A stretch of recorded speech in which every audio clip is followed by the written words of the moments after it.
From the CBS Bay Area studios, this is KPIX 5 News. Time for a look at this morning's top stories. In an amazing turn of events, a husband and wife from Palo Alto were found alive after they were missing for more than a week in Marin County. Searchers yesterday found Carol Kaparsky and Ian Irwin in what had become a recovery mission. The two were rescued from rough terrain in the Inverness area, not far from their rental cottage. They could be released from Marin General Hospital as soon as today. Nevada caucus results are slow to roll in, but it appears that Bernie Sanders has won the latest contest handily in the race for the Democratic presidential nomination. Polls show that Joe Biden is the favorite in the next vote in South Carolina. That's coming Saturday. Then 9 days from now is Super Tuesday, which includes primaries in California and several other states. San Jose police are investigating a fatal accident in the city's Midtown area. It happened about 7 o'clock yesterday evening at San Carlos and Brooklyn Avenue. Police say a car struck two pedestrians in a crosswalk. Both were rushed to the hospital where the woman died. A man is being treated for life-threatening injuries. Investigators say the driver remained at the scene and is cooperating with police. A Napa County man is accused of trying to burn down his ex-girlfriend's house. He's now in custody this morning. Firefighters were called to a home at Vallejo just north of Marine World Parkway early Saturday morning. They say that the garage had been set on fire as a woman and her mother were asleep inside that house. 29-year-old Neil Coates is suspected of starting that fire. He was arrested after he came back to the home and assaulted one of those victims, his ex-girlfriend. And a scary story out of Fairfield. Police there arrested this man for attempted murder. Officers say Jacob Travis broke into his ex-girlfriend's apartment and started a fight with someone inside, stabbing them multiple times. The victim was taken to a hospital with wounds to the back of his head, his neck, and his back. Police say he is expected to survive.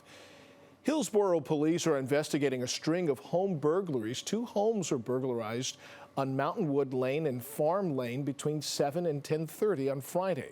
A third home was broken into sometime between Friday and Saturday afternoon on Tournament Drive. In all of the cases, the residents were not home at the time. Police say the burglars broke in by shattering a sliding glass door or a first-floor window.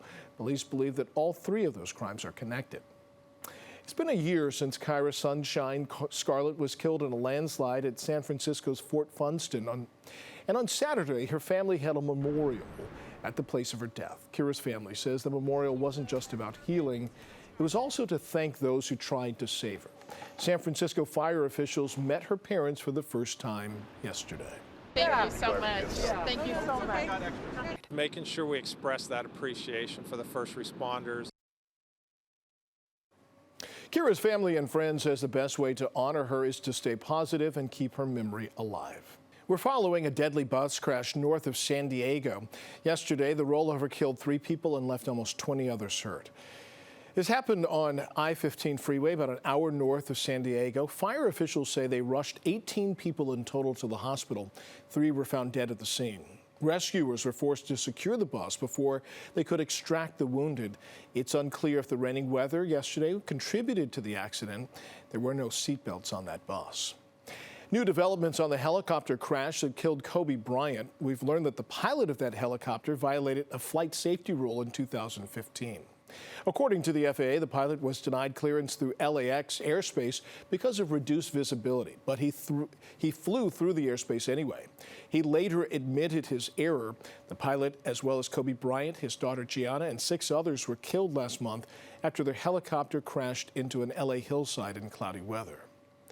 More problems from Boeing this morning. The company confirms that it found debris left by mechanics in the fuel tanks of some 737 MAX jets. The debris was found in 35 out of 50 jets that were inspected. Those are among the 400 737 MAX built in the past year that Boeing hasn't been able to deliver to airline customers. The 737 MAX was grounded after 2 crashes killed nearly 350 people. And now the latest on the coronavirus outbreak, which has been linked to more than 2,400 deaths and more than 78,000 cases worldwide. Now, health officials in Japan say at least 23 passengers from a cruise ship were not retested for coronavirus before they left the ship. About 170 evacuees from the ship are currently under quarantine at Travis Air Force Base in Fairfield. A UC Davis vet is back from Australia where she helped dozens of animals injured during the country's devastating bushfires. Jamie Patton and her husband were part of a U.S. team that spent 2 weeks crossing the outback to care for kangaroos, wombats, and koalas. Now, some required just a simple exam. Others needed major surgery. Peyton is uniquely qualified to help. She pioneered the technique of treating animal burns with tilapia skin. She says that it offers pain control and protection. The tilapia skin is made of collagen, similar to our collagen as people, and the collagen will act like a jungle gym for the cells to sort of grab on and move across. The couple says they were inspired to give back because of their own experience with wildfires. They've been evacuated 6 times in recent years due to fires near their own home.